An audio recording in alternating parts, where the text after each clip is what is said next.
All right, welcome to Creator Hardware, and adding 10 gigabit to my home office / home lab has turned into a nightmare, and we're going to get into it in this video. First off, let's talk about the components that make up my 10 gigabit network. I've got two of these TP-Link 10 gigabit PCI adapter. Part number is TX401. I bought two of these. They're Marvell controllers, so they should work seamlessly, and they didn't in my Unraid server. So we'll talk about that in a little bit. Now the switch I use is this TP-Link 8-port 10 gigabit multi-gigabit switch. It is part number TL-SX1008. And I don't suggest this one, and we'll get into why in a minute. So let's talk about the nightmare I had. So I got my adapters, the PCI cards, put it into my PC, added the driver, worked fine. Immediately recognized it, no big deal. Installed the TP switch in my rack, hooked that up to my editing PC. That all went fine. I had internet through it. Then went to install it into my Unraid server. My Unraid server was powered down, plugged it into a PCI slot that I had open. I have a RAID card in there as well. So plugged it into the middle slot on the motherboard. Powered it back up, connected LAN via the 1 gigabit to, set it up. And it did not recognize the card, did not show it in anything. No lights on the card, nothing. So I went through a bunch of troubleshooting, updated Unraid. The card, unlike Windows, the driver is supposed to be in Unraid, and it wasn't there. So I updated Unraid, that didn't help. Went through a bunch of forum posts.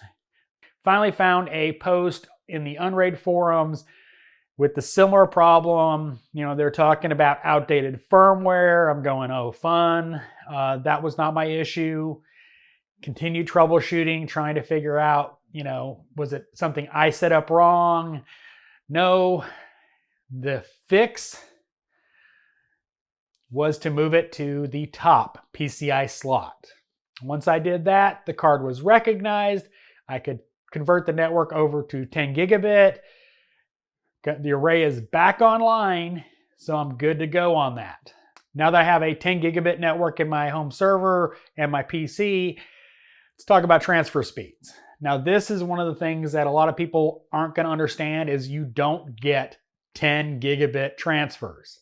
You're limited by hardware. Trust me on that.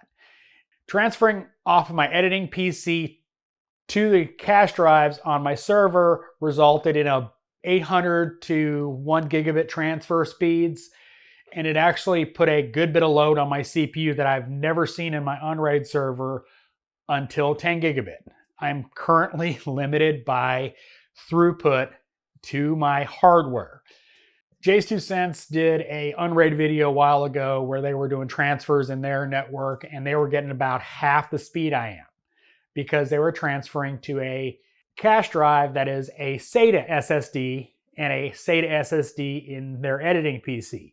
So they were getting half the speeds I'm getting, so I can't complain. Now in that same vein, if I transfer off a T5 to the NAS, I only get 500 gigabits of transfer speed. And that's the exact same speed I get transferring it off of this through USB-C to my NVMe on my editing PC. So, everything you do has bottlenecks. And for 10 gigabit, the bottleneck is going to be the hardware you're using. So for instance, if I'm transferring off of spinning Rust, it's going to be slower than 1 gigabit.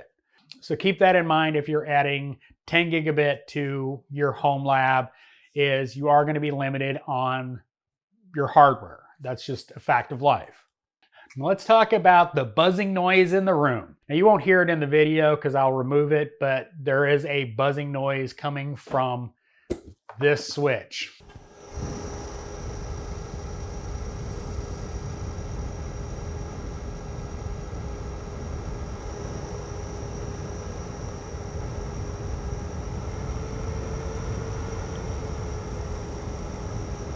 Fan is, loud.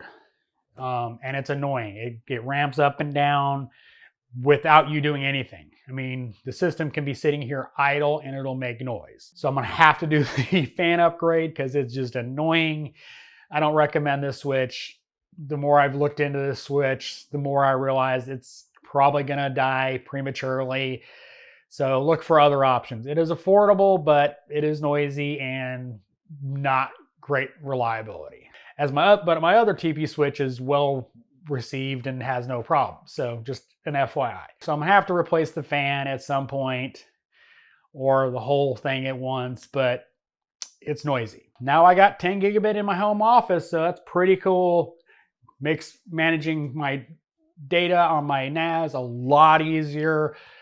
Transfers aren't going to be, 20 minutes, they're going to be a lot faster, which is great for, well, editing off of NAS and that kind of thing. So I'm excited, but just keep in mind, if you're adding 10 gigabit, there are some things you're going to learn along the way. So thanks for watching. This is Creator Hardware.